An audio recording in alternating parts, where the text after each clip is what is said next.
Audi used to be the safe premium choice. Then the interiors started feeling cheaper, the designs got boring, and suddenly the badge didn't feel worth the money anymore. Now the new Audi Q3 is here, and if you're thinking about buying one, this decision could either feel like a smart upgrade or an expensive mistake, because this isn't a cheap compact SUV anymore. Once you start adding options, the price climbs fast. And at that point, you're not just buying a small Audi, you're betting real money that it still deserves to be called premium. So the big question is simple. Has Audi actually fixed what people stopped loving? And more importantly, is this something you should spend your money on? Let's start with how it looks, because first impressions matter, especially when you're paying luxury money.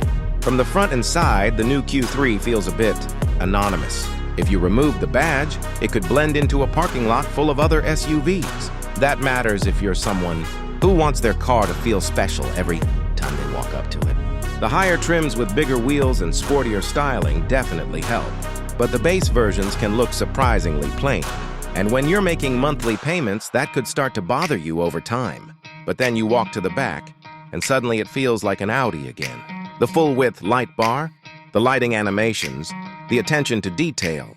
This is where it finally feels expensive. And that lighting tech, it's either something you'll love showing off, or something you'll think is a pointless gimmick. But it does one important thing. It reminds you that Audi still knows how to make a car feel modern and different.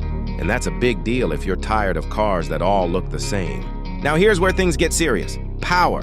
The top engine is a 2.0-liter turbo making 265 horsepower and 400 Nm of torque, paired with a dual-clutch automatic and all-wheel drive. On paper, that's just numbers. In real life, it means you get from 0 to 60 in about 5.4 seconds. That's fast for something this size. It means merging onto highways feels effortless. Passing slower traffic is easy. You feel confident, not stressed. But there's a flip side. That performance comes with a higher price and higher running costs. If you mostly drive in the city, you may never use that extra power. And that's where the choice becomes personal. If you want excitement every time you hit the gas, this engine delivers. If you just want to save fuel and commute comfortably, the smaller engines make more sense. There are other options too. A 1.5-liter turbo with around 150 horsepower focuses on fuel efficiency. That means lower fuel bills, less stress over time, and a smoother everyday experience. There are also diesel options and a plug-in hybrid that can drive on electric power for short trips. If your commute is short, that could mean using almost no gas during the week.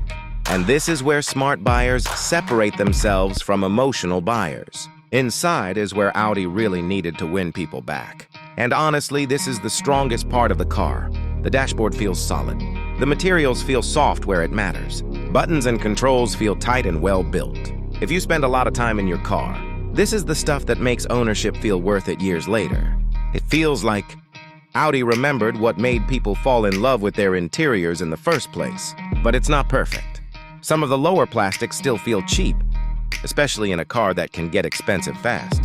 The touch controls on the steering wheel look modern, but they're not as satisfying to use as real buttons. And the screen has a thick bezel that feels a bit outdated compared to newer rivals. These are small things, but they're the kind of details you notice every single day. And over time, they can either annoy you or you'll stop caring completely. What you might appreciate more is how easy this car is to live with. The driving position is comfortable. The cabin is quiet thanks to acoustic glass. The digital displays are clear and easy to understand. If you're someone who spends hours commuting or doing school runs, this car makes that time feel less tiring. And that's something spec sheets never really show. This is exactly why we break down cars in a real ownership perspective, because the truth only shows up after the excitement wears off. On the road, the Q3 feels planted and confident. The steering is responsive. The suspension is firm enough to feel controlled but still comfortable. For daily driving, you can take corners faster than you'd expect from an SUV. And on the highway, it feels stable and secure. That balance matters if you want one car that can do everything. Family duties during the week, road trips on weekends, and in emergency situations, strong brakes and stable handling can actually make a difference. It stops confidently and stays composed. That's not just about performance. That's about safety for you and your passengers. Still, it's not flawless. Around town, the gearbox can sometimes hesitate at low speeds. That means when you try to quickly pull into traffic, There's a slight delay before the power kicks in. It's not dangerous, but it's noticeable. And if you drive in heavy city traffic every day, that might frustrate you. Space is another important part of daily life. The rear seats are comfortable enough for adults, and there's plenty of headroom and legroom for kids.